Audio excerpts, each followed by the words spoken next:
என்ன எனக்கு எதுவும் தெரியாதுன்னு நினைச்சீங்களா? இப்ப அவனுக்கு பதிலா அவன் பொண்டாட்டி நிக்கிறான்னு தெரிஞ்ச உடனே அவ்வளவு கேவலமா பேசுறீங்க. ஏங்க, உங்களுக்கு எப்படி ஒரு ஆசை விருப்பம்னு இருக்கோ அதே மாதிரி தானே என் பிள்ளைக்கும் இருக்கும்.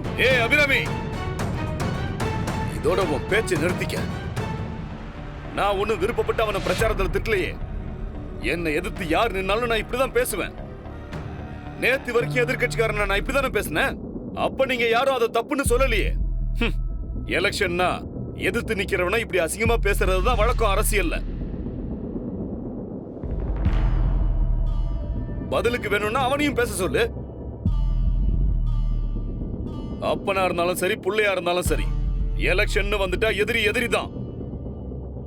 இந்த பாரு, இப்ப கூட ஒண்ணும் கெட்டு போகல. அவங்கிட்ட சொல்லி அவன் பொண்டாட்டிய வாபஸ் வாங்க சொல்லு. எல்லாம் பழைய மாதிரி ஒத்துமையா இருப்போம். எனக்கு மட்டும் என்ன, அவன் மேல பாசம் இல்லாமையா இருக்கு? அதெல்லாம் நிறையவே இருக்கு.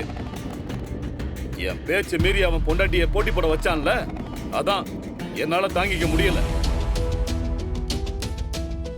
இந்த பாரு, எனக்கு என் கௌரவம் அந்தஸ்து தான் முக்கியம். அதுக்கப்புறம் தான் மத்தது எல்லாம்.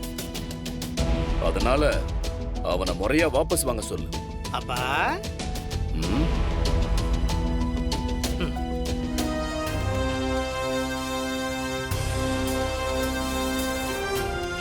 அது எப்படிங்கப்பா?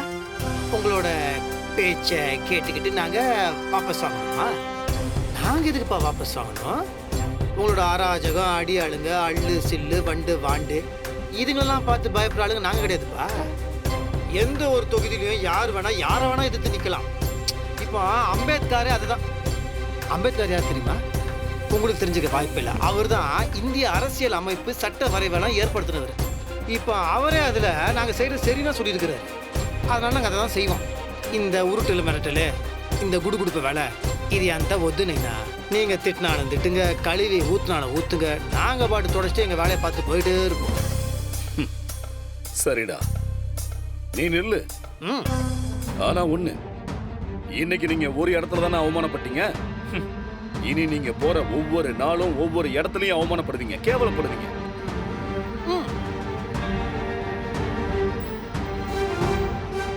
கடைசியா இந்த அரசியலே வேணான்னு என் காலில் வந்து 2 பேரும் விழுறீங்களா இல்லையான்னு மட்டும் பாரு. இல்ல, கன்ஃபார்மா உங்க காலில் வந்து நாங்கள் விழுவோம், ஜெயிச்சு ஆசீர்வாதம் வாங்குறதுக்காக. நான் உங்க புள்ள, நீங்க 8 அடி டைவ் அடிச்சீங்கன்னா நான் 16 அடி டைவ் அடிப்பேன். நீங்க யாரு, உங்க அரசியல் விளையாட்டு என்னன்றது எல்லாம் தெரியும். உங்களையும் சமாளிப்பேன், உங்க அரசியல் விளையாட்டை விளையாடியும் ஜெயிப்பேன்.